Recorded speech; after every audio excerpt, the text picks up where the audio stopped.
चर्चा करने के लिए हमारे साथ मौजूद हैं शोएब सिद्दीकी, मुस्लिम स्कॉलर, और शशिकांत तिवारी जी, नेता बीजेपी। आप दोनों मेहमानों का बहुत बहुत स्वागत है। पहला सवाल शोएब सिद्दीकी जी से, खाद्य पदार्थों से लेकर साबुन तेल तक के लिए हलाल सर्टिफिकेट जारी किए जा रहे हैं, जबकि यह काम मीट प्रोडक्ट के लिए होना चाहिए। नॉन मीट प्रोडक्ट के लिए हलाल सर्टिफिकेशन क्यों जरूरी है, और इसका विरोध आपके समाज की तरफ से अंदर से क्यों नहीं हो रहा है?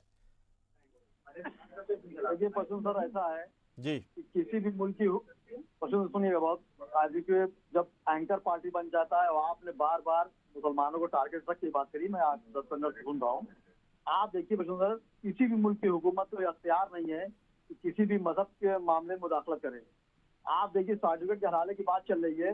मैं चैलेंज के साथ कह रहा हूँ, अगर 70% मेरा हिंदू भाई मज़ारों पे जाता है तो 70% हिंदू भाई मेरे साथ नॉनवेज खाता है। मैं 500 नाम आपको बता दूंगा। तो इस तरह की सियासत ना की जाए। अगर हलाल सर्टिफिकेट की बात आती है तो मंजरेआम करने चाहिए। कौन आपसे इनकार कर रहा है? आप बताइए, जब अखिलेश सरकार की हुकूमत थी तब भी लाइसेंस की बात चल रही थी, हलाल की चल रही थी।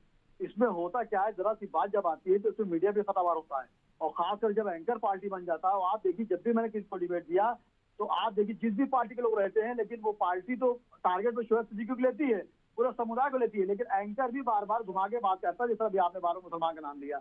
आप देखिए, यहाँ पे हलाले की बात है। हमने हमेशा ये बात कही कि मुल्क संविधान से चलता है सर, और संविधान के बाद दो चीजें आती हैं, शासनादेश और अध्यादेश। जो मौजूदा लोग जो सियासत कर रहे हैं वो अध्यादेश लाने की कोशिश करते हैं, शासनादेश से बात चलती है। आप चैलेंज के सामने आपके चैनल कह रहा हूँ कि एक भी मुसलमान आप बताइए जो आपके शासनादेश को नहीं मानता है या संविधान को नहीं मानता है। जब मेरी बात आती है तो दूसरे वे में आप ले आते हैं, हर रोज ले आते हैं। आप देखिए मुसलमान ने इनकार किया। अगर जमीयतुल उलमा ने उसमें एफिडेविट दिया या वो वहां पे गए हैं तो जाहिर सी बात है उसमें 24 तारीख को सुनवाई हुई थी। सुनवाई के बाद का रिजल्ट निकल गया, शाम तक क्या आएगा, फिर मैं उस पर दूसरी भी डिबेट करूंगा। कहने का मतलब यहाँ पर सर ये इस तरह की बातें ना की जाए। ये मुल्क गंगा जमने की तहजीब मिसाल दी जाती है, दो फाड़ों में ना किया जाए। आप बताइए शोएब जी, के बाद अगर आपकी बात पूरी हो गई है तो अब मैं अपनी बात शुरू करूं। हाँ आप बताइए सर, बताइए। पहली बात तो ये समझिए कि हलाल सर्टिफिकेशन का विरोध क्यों शुरू हुआ। जब भारत के खिलाफ ही साजिश रची जाने लगी और यह सर्टिफिकेट जारी करने वाले लोग इस साजिश में शामिल हुए, उसके बाद विरोध हुआ। दूसरा, आप सर्टिफिकेशन दे रहे हैं बेसन पे और इस तरह की चीजों पे, जिसका विरोध तो होना ही होना था, आज नहीं तो कल। दूसरा, आपने एंकर पे तमाम तरह के आरोप मढ़ दिए। सुन लीजिए मेरी बात शोएब जी, अब मेरी बात सुन लीजिए, फिर आपसे जवाब लूंगा। आपने तमाम तरह के आरोप मढ़ दिए कि मुस्लिम होने के नाते ये जो देश के खिलाफ साजिशें हो रही हैं उसको भी जनता के सामने रखना क्या पक्षपात है? बोलूं मैं सर? देखिए पशु में देखिए ऐसा है कि मैंने हमेशा सच का ही सामना किया है, चाहे वो अदालत हो जंग का मैदान।